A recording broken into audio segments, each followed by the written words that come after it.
Okay, why don't we begin class here? So, the week number 2 quiz grades have been posted.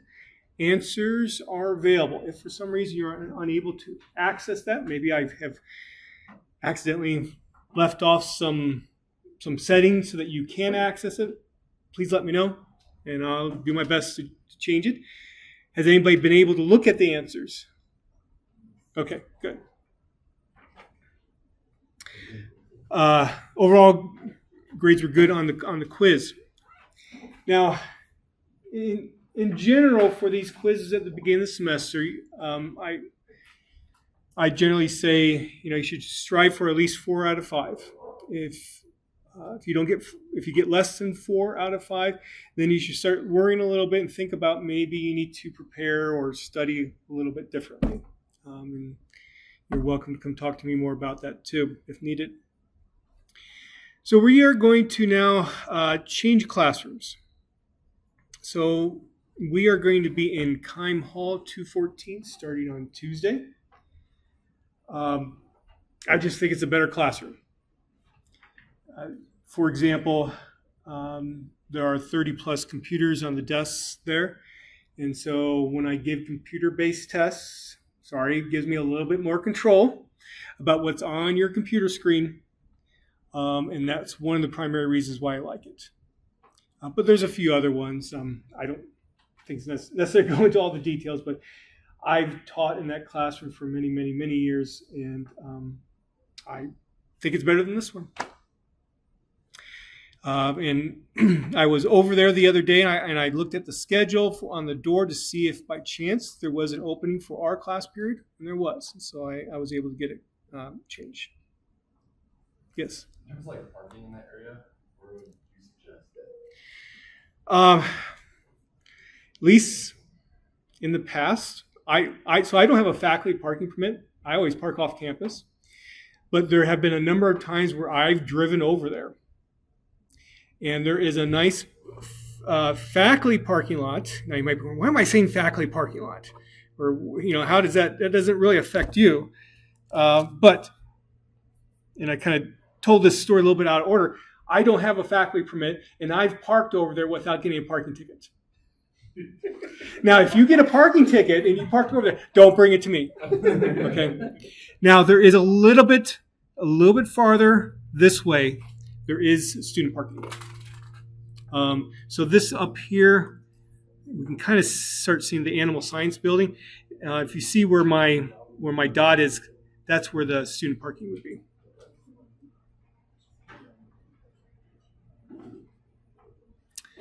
Okay. Are there any other questions before we get started here?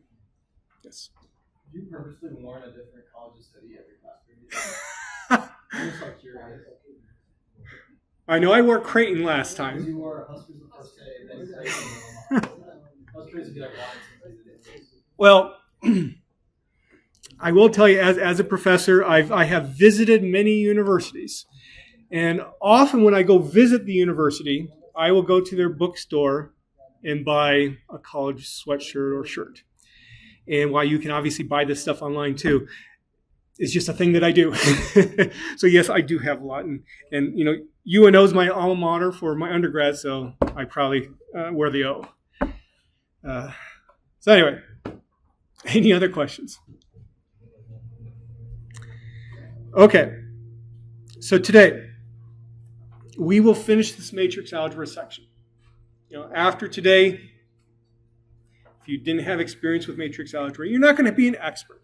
But I want you to have enough background so that you can do what we're going to do in this class. And this will get you started in the right direction on that. But, you need to take it upon yourself to do some stuff to make sure that you learn this. You can kind of think of it as background material. And so even if you do have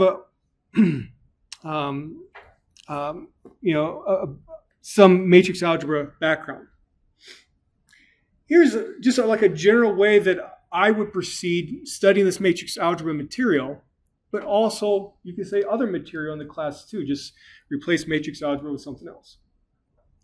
First, again, reproduce the examples in the notes. Go through the R code, actually execute it yourself. Make sure you understand what's going on line by line. Also, at least in the matrix algebra section, there was some by hand calculations. Make sure you can do those. And again, on a test, I wouldn't expect anything that's going to take you an extraordinary amount of time to do it. You know, like multiply a 2x2 matrix by a 2x3 matrix. Maybe just tell me what one of the elements would be in the resulting matrix. That's an example of, it's not going to take too long. And you still will need to know the by hand calculations, how to do it yourself.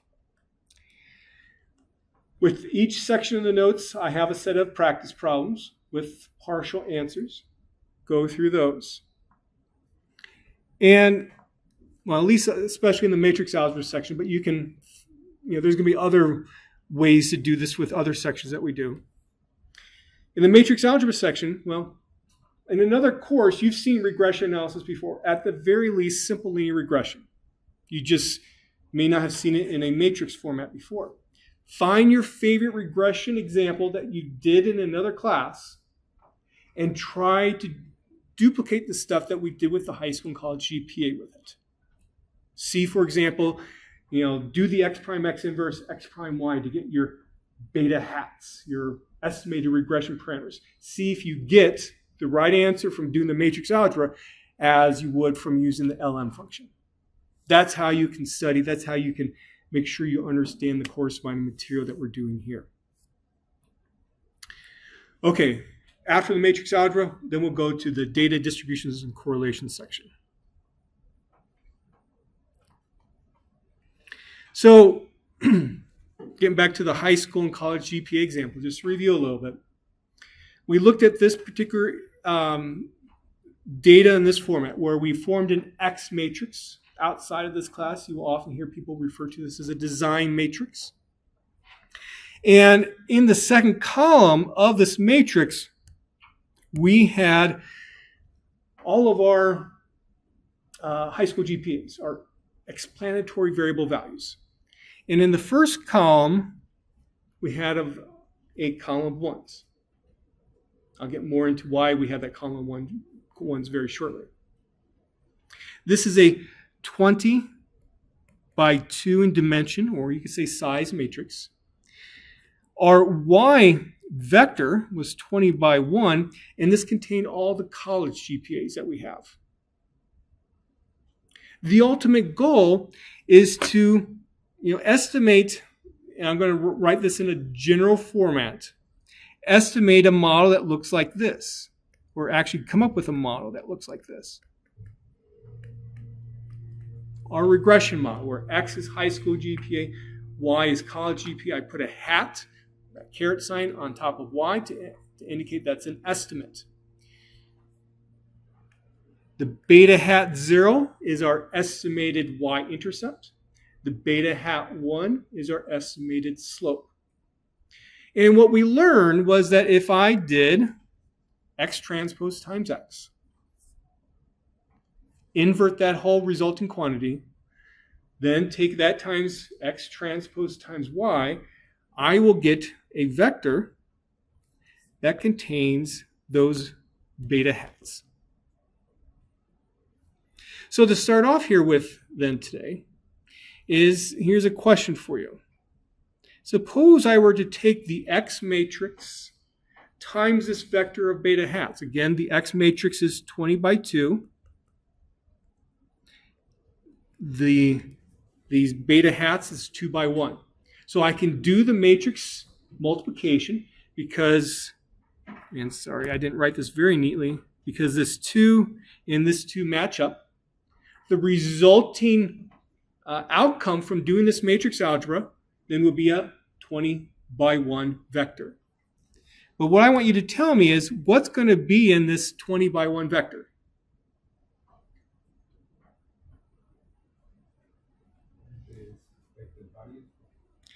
I wouldn't say expected values. I think you're kind of on the right track. The y vector. Not the y vector exactly. Something very close to it. The predicted y values. So in other words, this will contain all the y hats. So it will be a 20 by 1 vector of all the y hats. So just to show you, so I'm going to come over here to 10. Let me just show you. We've already done this before. Here are my, oops, I guess we hadn't done that. So I take x, percent, asterisk, percent. That's, again, how I do matrix multiplication. And I take it times a vector of all my beta hats. So just to show you that, indeed, there's my beta hats. Here's my x. And so when I do the resulting calculation, there is all my y hats. So you can think of this as a vector called y hat. Now, just to show you that indeed that these are y hats, and you could actually compute them with the LM function. Does anybody know the function in R? It was actually shown in the introduction to R notes. Does anyone remember, let's say, the function R that will allow me to get the y hats immediately from the resulting model fit?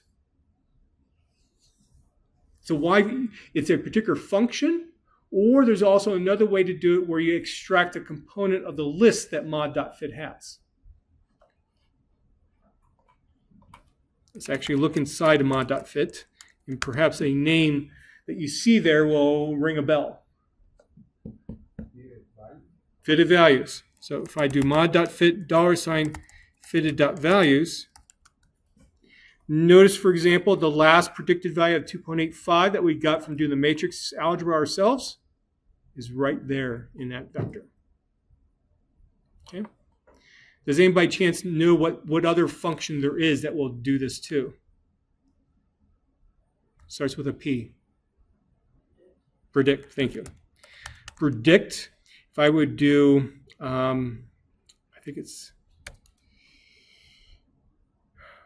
I think it's object. That's the name of the argument. Object equal mod.fit. Yeah. There we go. So, in another class, you probably learned about confidence intervals for the expected value of y, or prediction intervals for the true value of y. You can use the predict function to help you get the necessary tools to form those confidence and prediction intervals. Don't worry about confidence and prediction intervals. The main thing I wanted was this, because this was previously in the notes. Okay. So, now, a very important part of finding this beta hat, or these beta hats, I should say. I could call it a beta hat vector. That's what people often refer to it as. Is I need to be able to find an inverse of a matrix.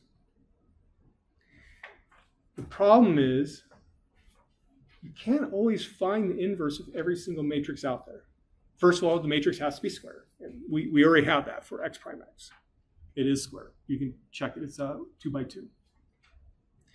But there are some matrices that you cannot find an inverse of. And what I want you to get out of this is, I left my water up in my office. Oh, well.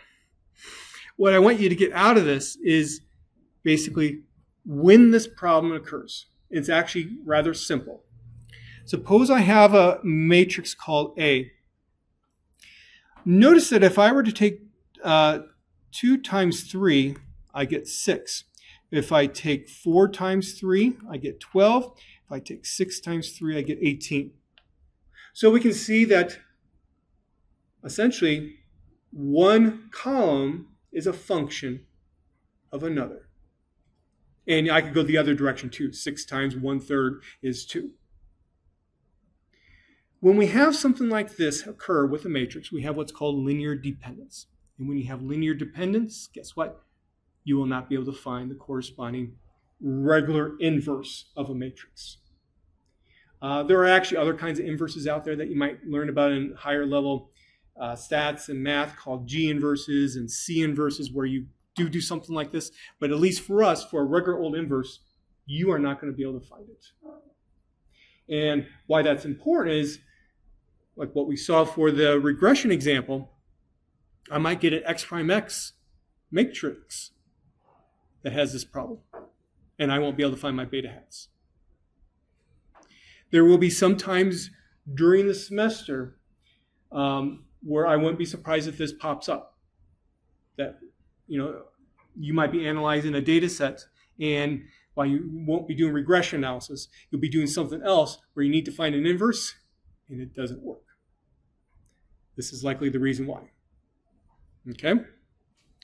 Now, this linear dependence could also be, let's say, maybe, for example, I take one, this doesn't occur here, but suppose I take something from the first column, I take something times the first column plus something times the second column, and then I can get a third column. So it's not just one column times a number is equal to another column. It could be a combination of columns that lead you to this as well. Now, if this problem doesn't occur, then you have what's called linear independence of your columns. And then you will be able to find an inverse. And in matrix algebra, people are often interested, well, how many columns do you have that are linearly independent? That's what's referred to as the rank of a matrix.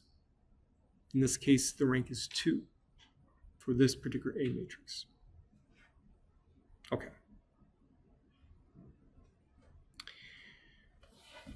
So I'm going to jump ahead to page 24. This is basically then where we actually left off. We had actually skipped the linear independence part.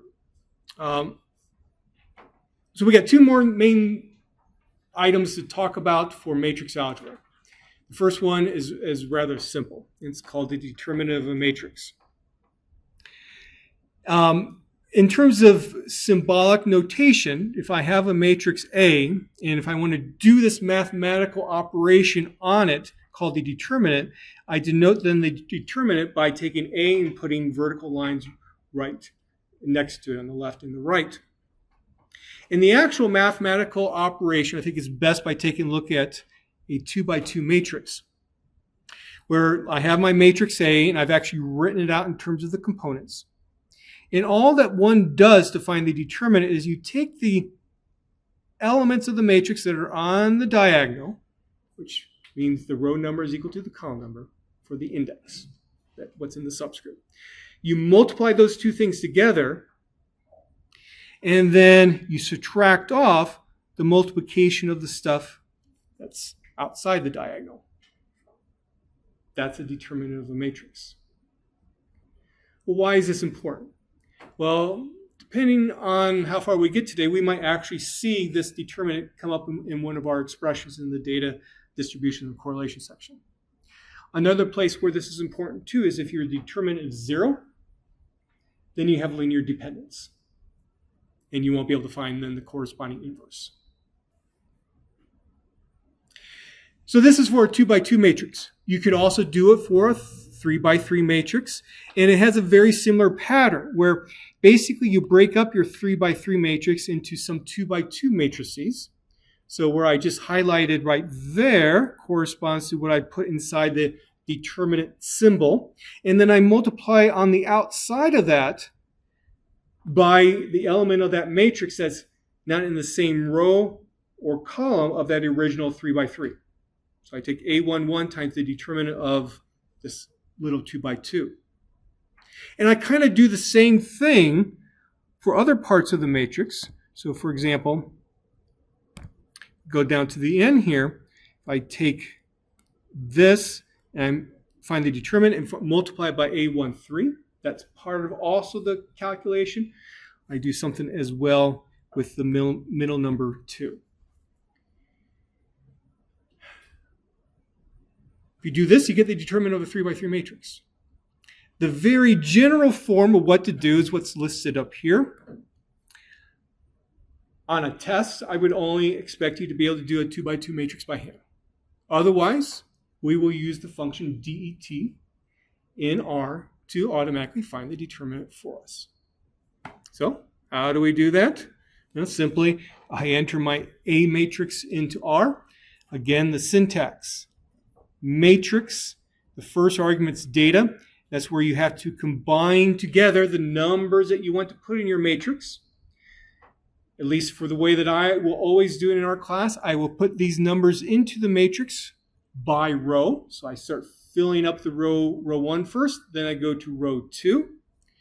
I specify the number of rows, number of columns of my matrix, and if I say det of A, there's my determinant. Okay. So not too bad.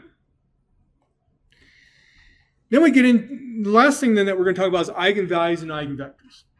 And I still remember back when I took my first matrix algebra class at UNO, I thought, geez, these are some weird things. Why would anybody want to do this? Obviously, then later on during my schooling and then my career, I found a few places where indeed eigenvalues and eigenvectors pop up. They don't occur too much in statistics, but there's a few different places where they do. And in particular, in our class, in the next section of the notes, and then one or two more other sections of the notes, we will see this pop up. And so we need to talk about what eigenvalues are, how to actually calculate them. Again, I want you to get out from this the basic definition of how to do it, how to do the calculations in probably the most basic case, in terms of how to do the calculations by hand for the most basic case, and then in the more general case, we can use functions in R to do this. Okay, so we need a square matrix. So the number of rows has to be equal to the number of columns. Suppose we have a P by P matrix then. And what eigenvalues are the following. They're simply the roots of a polynomial equation. You know, in an algebra class, you learn how to find the roots of an equation. We're going to do that here, but now we have some stuff that involves matrices. Where you have this matrix A, you subtract off a scalar quantity, we're going to call it lambda. This is actually what we're going to solve for. We multiply this lambda times the identity matrix. Remember, that's a matrix with all zeros in it, except for on the diagonal, just ones. It kind of serves as the same, let's say, meaning as the number 1 for regular old mathematical operations. We then find the determinant of A minus lambda I. We set it equal to 0, solve for lambda. So, the most basic case, a 2 by 2 A matrix here. Lambda times I means I put wherever I take lambda times, let me actually just, I know maybe this is too basic, but there's lambda times I. So I just take lambda times 1, and I get lambda, of course. Lambda times 0, I get 0, and so on. This is how I got this right there. I then subtract the two matrices from one another. So you can say this is step 1, this is step 2.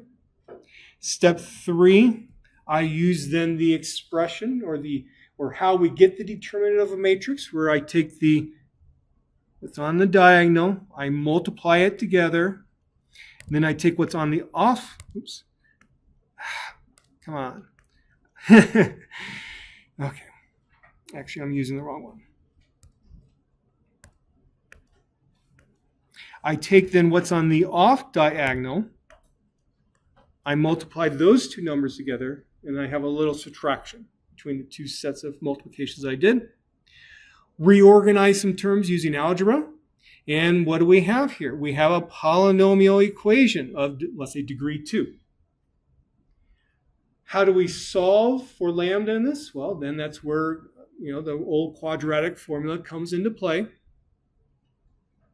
And so here's then that general expression in terms of what we just did here in terms of that, to try to find the eigenvalues. So that's for a 2 by 2 matrix. Then you can imagine for a 3 by 3, for 4 by 4, it's going to become a lot messier, and you're going to have a big polynomial. That's why we don't do it by hand. Now, Oops. One thing that you always have to worry about in these kinds of situations is the stuff that's underneath the square root sign. Why is that?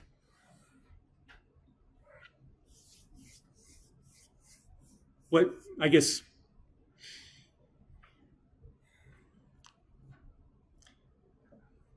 trying to think of a way to say it, to phrase the question without giving away the answer. I'll just say, so what happens if that's negative underneath that square root sign? Well, you have to deal with an imaginary numbers. So in another class, you've seen square root of -1 is often treated as I. Okay. Now, if the matrix is symmetric, the eigenvalues are all real numbers. So we don't have to worry about that popping up. Okay. So let's take a look at this then in R. So I'm going to create my matrix A. It's simply going to be a 2 by 2, just to make it simple. And then, fortunately, there's a function in R called eigen. We have some printed output. Let me actually, though, save the results from eigen into an object. For the lack of a better name, save.eig. So that if I do names, save.eig, I can see what's inside of it, because it actually returns a lit sign. I knew that beforehand. And save.eig $values then is my eigenvalues for this matrix. So 1.64 and 0.6096. Those are my 2 eigenvalues.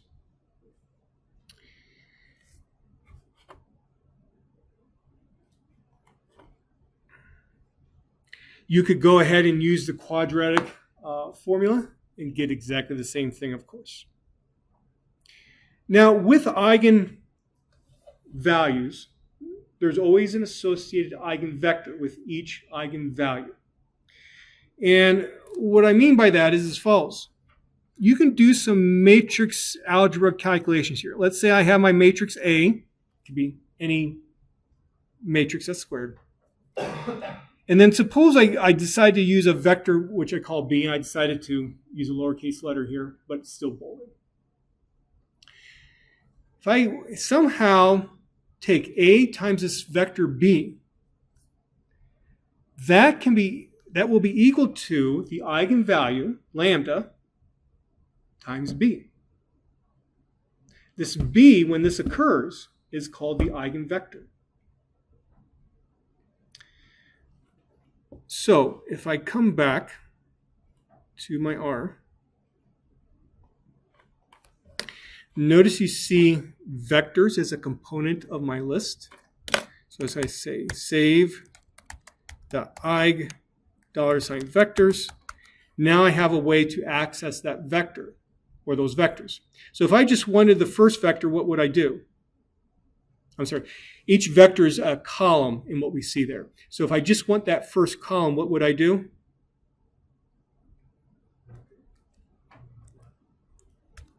Yeah. That's the first one. That's the second one. So this eigenvector is associated with this eigenvalue.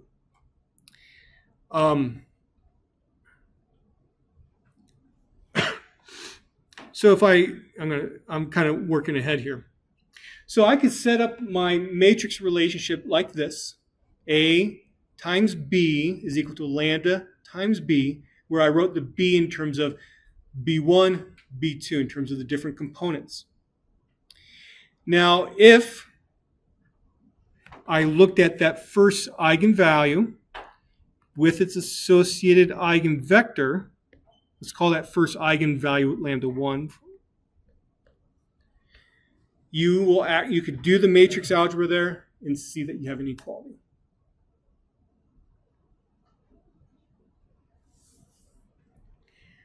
Why it's important to see why eigenvalues and eigenvectors are important. Don't worry about that right now. I just want you to make sure you understand the basics of the operation or the calculation. We will get to when they are important. Now, some properties then of eigenvalues, and I guess these are eigenvalues. If you remember, we looked at the trace of a matrix last time, and all that was, if you take the diagonal elements of a matrix, if you sum them up, it just so happens that sum ends up being the sum of your eigenvalues.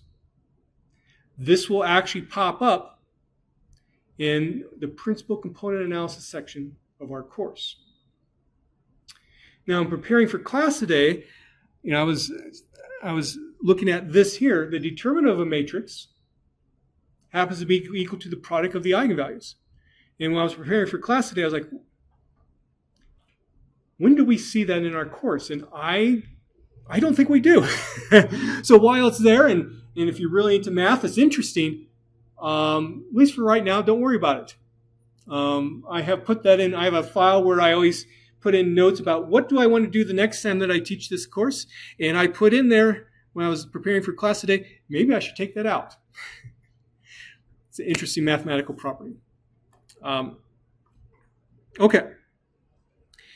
Now, there's actually a geometric way of looking at this. In your, let's see, I remember seeing this first in a Calc 3 class.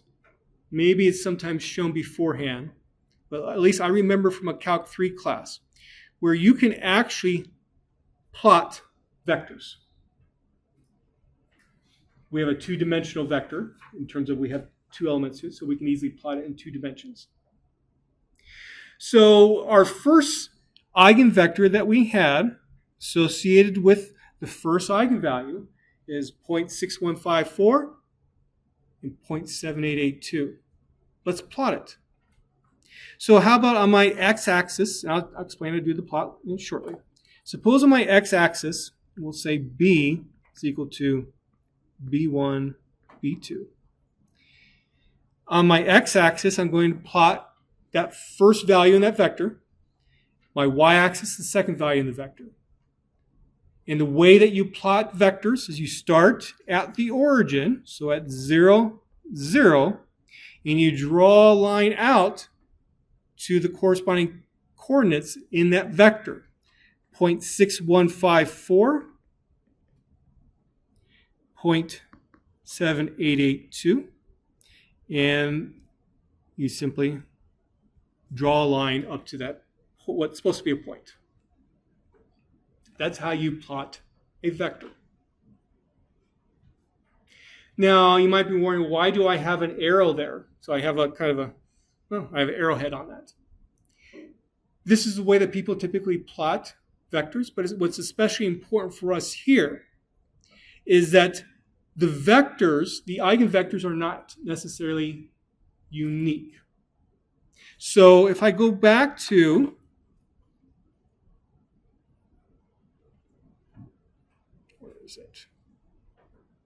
So if I go back to this expression, suppose I decide to multiply, let's see, suppose instead of having b here, suppose I had like 2b.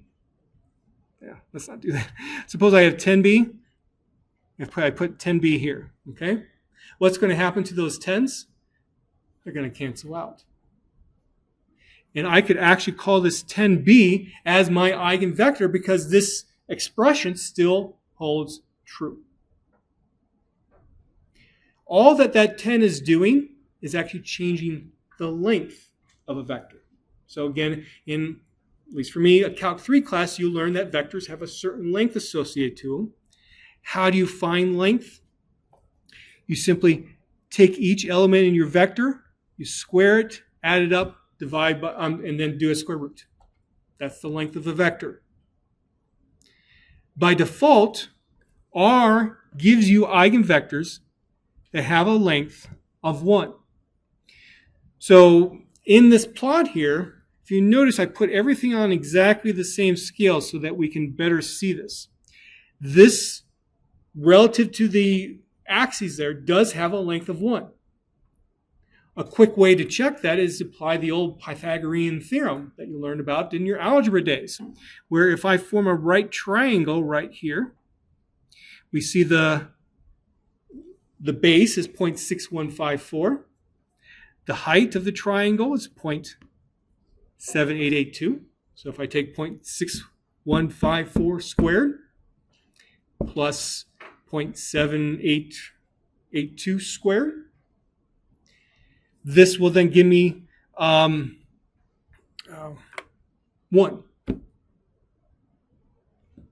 If I add them up, it will be 1 squared. Okay. So that's how the length comes about, just in a geometric way. But again, I could, let's say, multiply the top and the bottom by 10, and all that's going to do is extend out this vector in exactly the same direction and extend it out further. That's why we have the arrow there. Well, that's why people do that. Okay. Now I've also plotted the other eigenvector. And look at how those eigenvectors are lining up there. What geometric quality do they have? They are, think of a geometry term. Starts with a P. Perpendicular. So they are at, again, 90-degree angle. In math, people often refer to this, especially because you start going to higher dimensions, as being orthogonal to one another. And you'll often hear me use that term instead of perpendicular, because perpendicular, I think, is just simply a two-dimensional way of viewing things. So these are often referred to as orthogonal. And a general way that you can use to see if two vectors are orthogonal to one another, and it doesn't matter how big those vectors are, in terms of, is it two values in it, 3 values, or, I mean, is it a 2 by 1, 3 by 1, 4 by 1, is you simply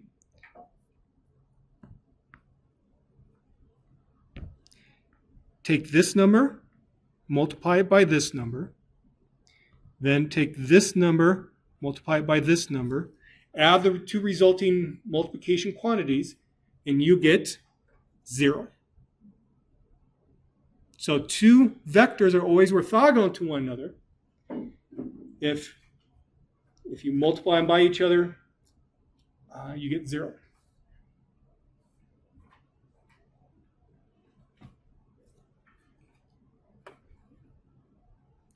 That will pop up in our principal component analysis section. Okay, so I know I kind of did some stuff a little bit out of order than from how I presented it. Sometimes that happens once you start going in a certain direction. Let me make sure that I talked about what I wanted to here. We still have to talk about the plot. Yeah. Okay, let's talk about the plot. It just gives you more experience with plotting in R. Especially if you're coming from a viewpoint where you've only learned about using ggplot2. Don't exactly know what ggplot2 is. Don't worry about it. Now, to do this plot, I'm going to be, so again, we have a variety of different backgrounds here, so I'm going to relate some stuff to what you would have learned about in ggplot2. So people often state that one of the nice things about ggplot2 is that you can basically create a plot in layers. So maybe you do one thing on the plot, then you put something else on the plot, then you put something else on the plot, and so on. You can do that with regular old, what's in the graphics package of R as well. And that's what we're going to be doing here. We're going to be creating this plot in steps. The first thing that I'm going to do is I'm going to change a default graphics parameter in R. So par is a function called for parameters. And this is going to allow me to change what's referred to as the plot type. I want the plot to basically be perfectly square when it's drawn. The reason being is because I want to really control what's on the x-axis and y-axis. I'm going to put everything on exactly the same scale. And so if I say PTY equal S, in quotes, that means square. The default is M for maximize what's, let's say, what's inside the plotting window. Change it to M and you'll see what occurs. Then next what I want to do is I'm going to set up some, let's say, dummy values for my plot. Basically, my goal is to first get, let's say, a clean plotting area that has an x-axis between -1 and 1 for the x-axis and -1 to 1 for the y-axis. And so I'm going to create some, let's say, dummy values, dummy data to help me do that. And so I choose B1 is going to be -1 and 1. B2 is going to be -1 and 1. So that when I use the plot function, for my x-axis, B1, y-axis, B2. So what's going to be plotted first? -1, -1. So -1 for the x-axis, -1 for the y-axis. What's plotted second is 1 for the x-axis, 1 for the y-axis. Let me just run this code so you can see what happens. So basically, I have a clean plotting area that I can draw upon. Again, look at the x-axis, look at the y-axis. But notice you do not see that -1 and 1, I'm sorry, -1 and -1, and the +1 and +1 actually plotted as dots. Well, remember, those were dummy values. I didn't actually want them. I don't want them to be on my plot. And so to tell R that don't do it, don't actually put that on plot, as you say type equal n, or type equal no. Do not plot the data. Look what happens if I exclude that. So this is a great way to learn R. Well, how about you take an argument out and then run it to see what happens. Now you can see I have an open circle, which is the default plotting point in R, at those particular points. Okay. Also, I want to put some grid lines. I love putting grid lines on plots because it really helps you see stuff better. And so I use something that I used back in my Introduction to R section, where paneled out first says, what do you want to put first inside that plot?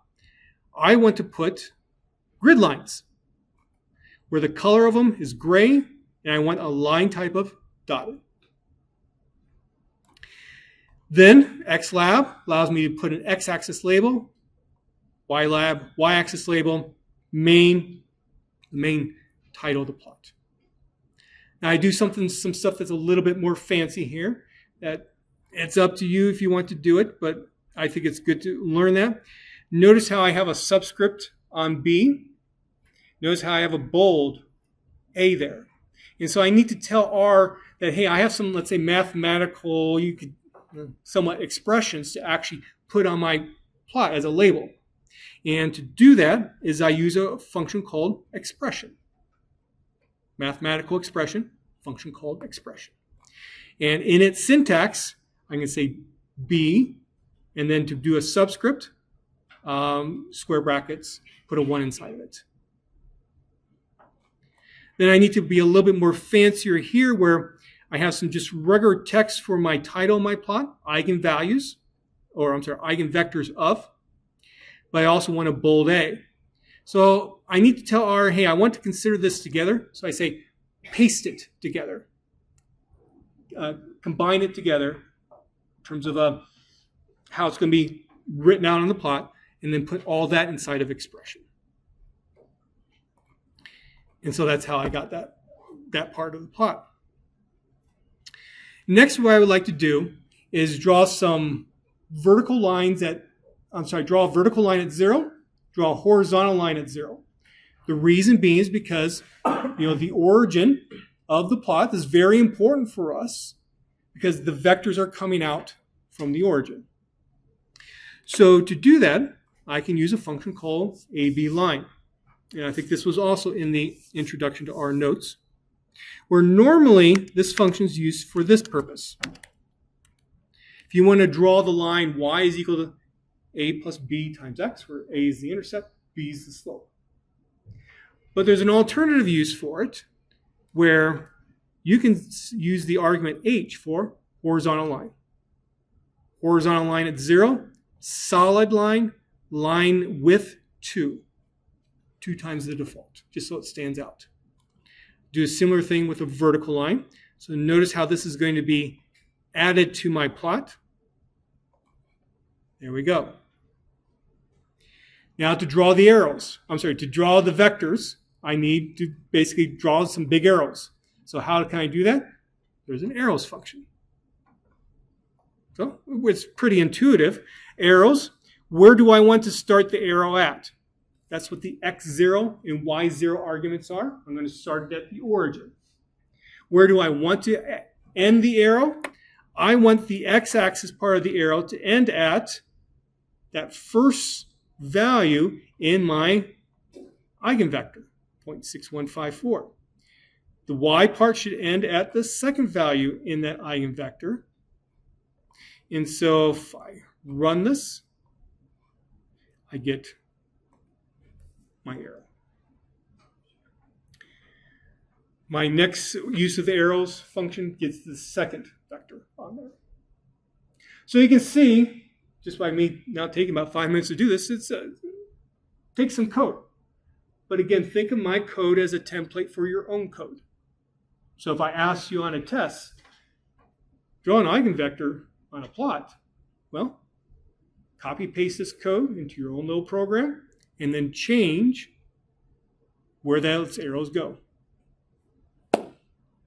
And also by doing that, by practicing beforehand, you start becoming more familiar with, okay, that's what the arrows function does, that's what the AB line function does. It's no longer new to me. It just takes a little bit of time.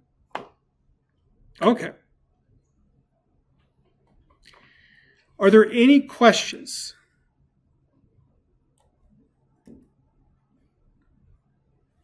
Yeah. Okay, now let's go into the next section.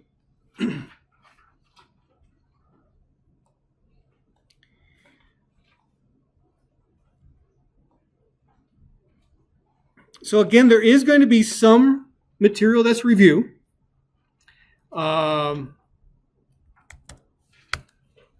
There's going to be some material that's going to be new to all of you as well. Probably a little bit more on the review side, but there's going to be some new material. So, but first of all, we need to start with some basics. We need to make sure that everyone's comfortable with the term experimental unit. This is often discussed in a first stat course. Sometimes it's easy to not pay attention to it.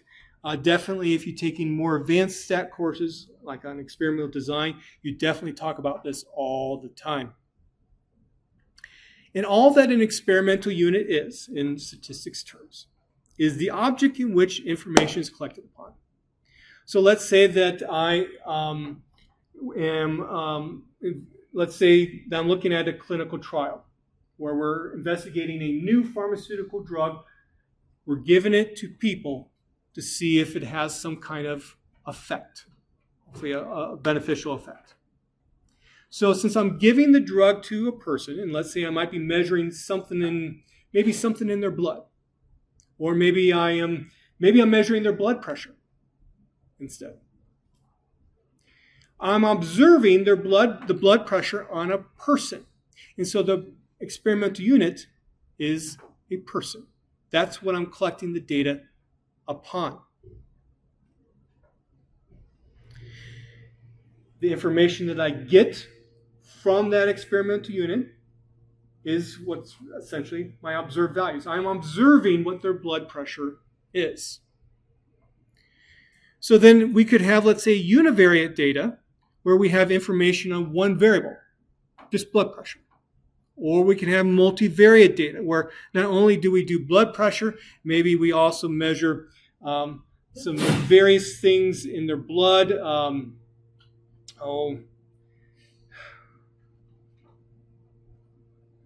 Maybe we're looking at, let's say, a virus count, for example, if this new drug is trying to help treat them with some illness that they have. Maybe it's the calcium level in the blood. Maybe it's something else. We collect a whole bunch of different information, different variables. That's multivariate data. That's what we look at in our class. And so next what we have here are 3 examples of data sets that we will use throughout the semester. And 2 of them are on purpose small data sets, because at least from a teaching perspective, it's often much easier to teach the intuitiveness for a statistical procedure by working with small data sets. The 3rd data set will be a much larger data set. So this first data set I refer to as my serial data. So in parentheses here, you'll see serial.csv. That means I have a comma delimited file available for you on my course website for you to download that has this data in it. And this is data that I actually collected myself. So in a grocery store, you typically see cereal aisles that look like this, where maybe one complete side of this aisle in this grocery store, you have shelves of cereal, dry cereal. So you can think of the bottom shelf as maybe shelf 1, next shelf, shelf 2, last shelf, shelf 5. Now, the data that I have actually collected is not actually from this particular store. We only had 4 shelves at the store that I collected the data from. And as I do often weekly, I go to the grocery store and I go down this aisle, and I've always wondered, why do they put certain cereals on some of the shelves? Why is Kellogg's All Brand way up high, but yet Kellogg's Frosted Flakes is down low? Why? So that always got me curious. And so I decided to collect some data. And so what I just did was I did a stratified random sample of size 10 from where the strata is the shelf. So I go to shelf 1, I randomly selected 10 cereal boxes. I went to shelf 2, I randomly selected 10 cereal boxes, and so on. And this is the data that I got. So the very first item in my sample was Kellogg's Razzle Dazzle Rice Krispies, shelf 1, which is the bottom shelf. And I decided to look at the nutritional content, some nutritional content stuff with these cereals to help me come up with reasons why certain cereals are on certain shelves. And this particular cereal had a serving size of 28 grams, where 10 of those grams was sugar, 0 fat, 170 milligrams of sodium. But we can see that the serving sizes for these cereals are not all exactly the same. So for example, Food Club Raisin Bran, 54 grams is the serving size, 17 grams of sugar, 1 gram of fat, 280 milligrams of sodium. So you can see I have a sample size of 40. And to help motivate this more, maybe for you to help understand why I was interested in this, here's a video that my wife shot. I'm there in the background there. And this is my son Callum from a few years ago. And I turned him loose in the cereal aisle. I said, Callum, go pick out whatever cereal you want. Put in the basket. Let's see what he did. So he's looking around, and he comes across Cookie Crisp. That's not very nutritional. I wouldn't normally serve my child that. I said, Callum, go find another one. Cocoa Puffs. Again, hey, let's do another Cocoa Puffs. And then it's like, okay, we got to stop there. So based upon that little video there, does that give you some thoughts about why I might be interested in the nutritional content of these cereals? In terms of the cereals that he picked out, what characteristic do you think they have? If you eat cereal, maybe that might be easy. If you don't eat cereal, this would be a hard question. But for those cereals that he picked out, what do you think was a big commonality? High sugar. High sugar content. Yeah. And notice, I go back here. Notice some of these cereals down there. Don't they have kind of some nice? I guess we can look at the picture. That might be easier. Look at some of the designs on some of these cereal boxes there. Oh, actually, I think it is easier to see in the videos. I look at that. If we go to, let's say, Cocoa Puffs. What's on Cocoa Puffs box? Well, we have this weird-looking bird. Well, that might appeal to a 3-year-old. Look at Cookie Crisp. Well, that has some interesting stuff on it as well. And so what kinds of cereals do you think are marketed on, or what kinds of cereals do you think are put on those shelves? Those cereals that are meant for kids. At least that was my research hypothesis. I bet it's those cereals that are marketed to kids are put on those shelves. And why? Well, look how tall he is. Or imagine him in the cart. Where can he easily go out of the cart, and he knows he shouldn't do that, put something then, take it off the shelf and put it in the cart. It's on those bottom shelves.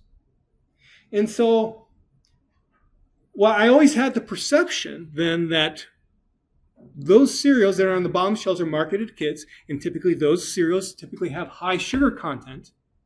I thought, hey, let's take a look at this more closely using statistics. And so that was the reason why I collected the data. And so what we're going to do this semester is take a closer look at that data.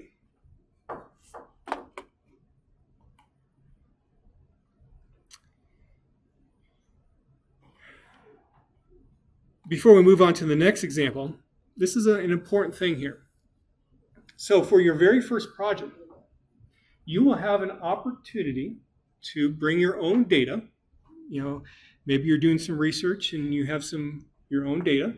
Or even if you're not doing research, you might be curious and think about collecting your own data, or find a data set on the web, find a data set in another book that is interesting, or in a book that interests you, and actually analyze it for project number 1. But something that you have to remember when you pick out the data set is that most statistical methods that we will be looking at in this class, or any multivariate class, assumes that the experimental units are independent of one another. So in other words, what is in Kellogg's Razzle Dazzle Rice Krispies has to have no connection to what's in Post Toasties cornflakes. Do you think this data or these experimental units are independent of one another? Yes or no?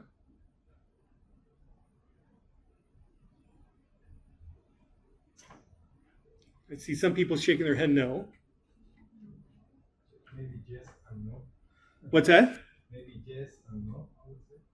Yes, because they are in a closed box, so one cannot change the value to the other one. Well, sure. I mean, the actual cornflakes that are in one box are not going to have an effect on the Cheerios in another box. That is true. But not because the way you collected the data? The way that I collected the data, that should not introduce any kind of dependence. But a key thing to realize is that, yes. The brands, yes. So Kellogg's is contributing multiple different kinds of cereal to this data. And so because of that, there could be some dependence between Kellogg's Razzle Dazzle Rice Krispies and Kellogg's Fruit Loops. Okay? So that is a violation then of some of the underlying assumptions that we will have for our statistical methods. Then, as someone who is actually doing the data analysis, you have to come up with a decision about, is this real life a thing that's happening, is that really enough that's going to screw up my statistical analysis? Generally speaking, with this here, for what I'm interested in, I don't think it will. But, let's say if I was, doing a report for Hy-Vee, maybe Hy-Vee was interested in this, or if I'm doing a report for Kellogg's, or if I'm writing a paper on why do grocery stores put in certain cereals on certain shelves. If I'm writing a paper that I want to submit to a journal, I should still disclose that, hey, some of these assumptions underlying assumptions, these mathematical assumptions to get all the math to work, might not necessarily exactly be true. So one would want to disclose that. So when you are looking for your own data set, you should ask yourself, are these experimental units independent or dependent? If they are dependent, then you will need to tell me why you don't think that's going to be a problem. Now, right now, since you don't know what statistical methods that you're using, that's going to be difficult to do. But just to foreshadow what's going to be coming up, again, you're going to be working in groups, at least for project number 1, groups of up to 4. And so you're going to need to pick a data set that everyone agrees on for the group. And then what you'll end up doing is email me the data set with the description, the source, and then tell me what you want to do with it. And then I will either approve it, ask for more information, or say, I don't think that's going to work. Okay? That's foreshadowing some stuff that's going to occur after test number 1. Let's look at the second data set here. This is actually from a multivariate data analysis book. But as a statistician, you start to form, let's say, your favorite data sets. And this is one of my favorite data sets. And so that's why I like to use this in class. And so this data came about from an archaeological dig in Thailand. And what the archaeologists who were involved in it were interested in was goblets that they were finding in these, let's say, ancient ruins. And they wanted to come up with some way to categorize these goblets, where they weren't necessarily concerned about were the goblets like this big or this big. They were more interested in the shape corresponding to the goblets. So if they had exactly the same shape, but they were different in the overall grand scheme of things of size, that's okay. They're still going to categorize them together. And so in this data set, we have 25 experimental units, 25 goblets that we're collecting information on. And we collect information on 6 different variables, so multivariate data. And simply we'll call them X1 through X6. And this is where those measurements are taken. So you can imagine, for example, X1 is going to be a very important one because, if you have a goblet, you're probably going to pour maybe a liquid in it. And how big the mouth, let's say, of that goblet is going to control the use of the goblet. X2 is how wide the goblet is. Of course, if you have, let's say, a big top to the goblet where maybe some liquids are, you better have a base that can support it. So we have X4 and X6 corresponding to the base. And here's what the data looks like. It's all in centimeters. We're not going to look at this goblet data set for the rest of this particular section of the notes. We will later on, but now it's a good time to introduce it to give you an idea of what we're doing. And the archaeologists, or you could say just in general, what statisticians refer to as subject matter researchers, people who are outside of statistics, they're concerned with a particular subject, in this case archaeology. Subject matter researchers were interested using this data to come up with some kind of classification method. We will, for example, look at this data in a section called cluster analysis. You can think of the different classifications of goblets as clusters of similar experimental units, if you can think of it from a graphical standpoint. And the last data set that we're going to be looking at least today, is what I call my place-kicking data set. I actually collected this data myself a number of years ago. So during one NFL season, I collected information on all place kicks attempted. So what I had to do was sit down and watch every single game every week and collect information on every place kick that was done. It was all meant for research. No, seriously, I did not watch every single game every single week. There are out on the web play-by-play descriptions for every single NFL game. And using those play-by-play descriptions, I was able to get the data that I want concerning these things called place kicks. Now, I understand that not necessarily everyone is as big of a football fan as I am. So let's just take a look at what a place kick looks like. In football, there are two different kinds of place kicks. There's what's called a field goal, which is worth 3 points if successful to the kicking team. And there are what are called point after touchdowns, which are worth 1 point if successful to the kicking team. And here's an example of one particular field goal that occurred about 10 years ago, where the Minnesota Vikings were playing the Seattle Seahawks in a playoff game. The place kick is approximately 27 yards in length. Where you see my mouse right here, this is what's called a place kicker. Some people just call him a field goal kicker, but we can call him a kicker. This guy is going to run up to this spot and try to kick a football between this goal up here. So we have what are called we have a crossbar, we have uprights. If the ball ends up going between or within this area, Minnesota, the kicking team, will get 3 points. If it doesn't, they get 0 points. And this was especially important this particular day because Minnesota was down 10-9 with only a few seconds to play. If the kick was successful, this kicker would be a hero because he would win the game for his team. If it's a failure, his team would lose. If you're a Minnesota Viking football fan, just look away. Let's see what happens. He missed it. Look at the people in the crowd. Look at the people in the crowd and what their reactions are. It's like, oh no, not again. That happens to Minnesota Viking fans a lot. Okay. So given that, though, what do you think affected his probability of success there? Or his ability to make it? What do you think affected it? Well, here's some here's some of the data that I collected. So that's why I tried to focus on in this data collection. We have the week of the season. I know that's the playoffs, but I didn't collect data for the playoffs. But the week of the season, maybe the poor place kicker's foot gets tired during the season, and that might affect his ability to make the kick. The distance of the kick, that has a big role because you can only kick it so far. Then I needed some way to measure pressure. There was probably a lot of pressure on that place kicker.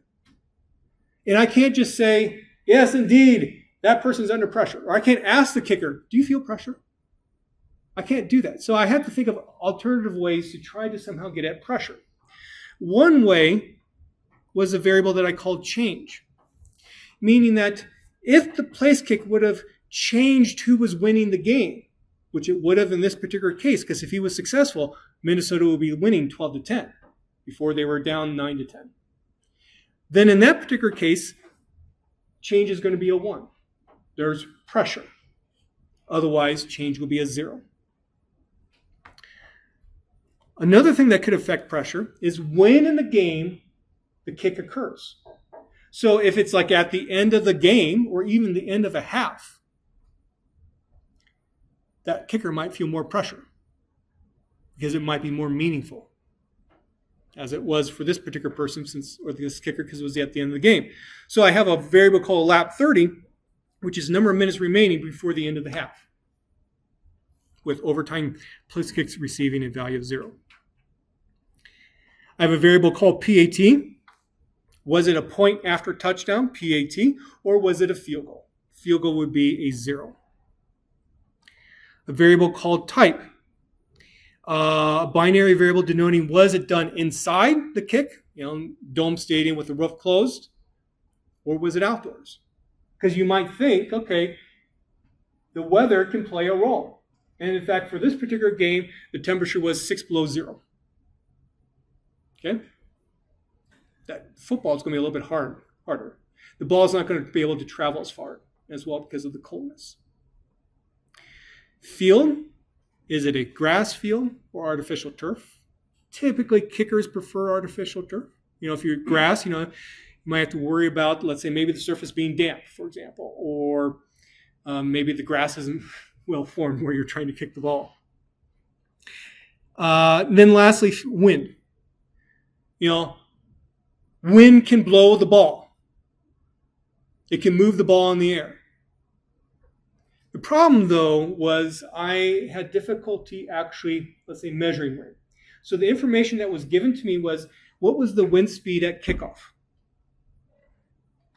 Obviously, wind can change during a game. For some stadiums, wind swirls inside of it. So even if I know the wind is out of the north at 15 miles per hour, maybe it wasn't for where that ball was going through the air. Also, inside of dome stadiums with the roof closed, is there any wind? Well, actually, there is some air circulation. In fact, one stadium would tell me what it was. It was low in terms of the speed of the wind, but it was there. So I can't assume it's zero. So what do I do? So what I decided to do was create basically a variable that measured, was it windy or was it not windy? Is it a perfect variable from what I would like? No. But I think it's at least going to help me, to some respect, get at my ultimate goal, which is to predict, is it going to be a success or failure for the kick? And so that success or failure is measured in my response variable called good. 1 for a successful place kick, 0 for a failed place kick. This is what some of the data looks like. So I have 1,425 observations. So for example, week 1, the very first place kick that was attempted was at 21 yards. It was a lead change place kick. There was a lot of time left to go in the half. There are 30-minute halves. That's why it's called lap 30. PAT was 0, meaning it was a field goal. Type equal 1, meaning it was a it was an outdoor stadium. Field 1, meaning it was grass. Wind 0, meaning it wasn't windy. And good is equal to 1, meaning it was a success. So that's the data that I have. And we'll look at ways that we could try to predict this good variable. Okay. Really quickly then. We see that we have a variety of different variables here. We have what people would refer to as continuous variables, the lap 30. We can see it's on pretty much like on a continuous scale from 0 to 30 minutes. But we also have some what are called discrete variables or categorical variables. So there's a limited number of values, such as wind, 0 or 1. What do you think for distance? Is that a discrete variable or a continuous variable?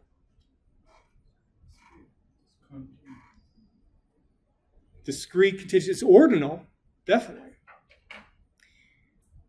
It is discrete because there's going to be only a limited number of distances that you can have, at least in terms of how it's measured. We don't have a 21.5 yard field goal. So it is discrete, but yet we can see that we're going to have a lot of values associated with it. So maybe it's okay for us to treat it as continuous. In fact, that's what I will do. Okay? Okay.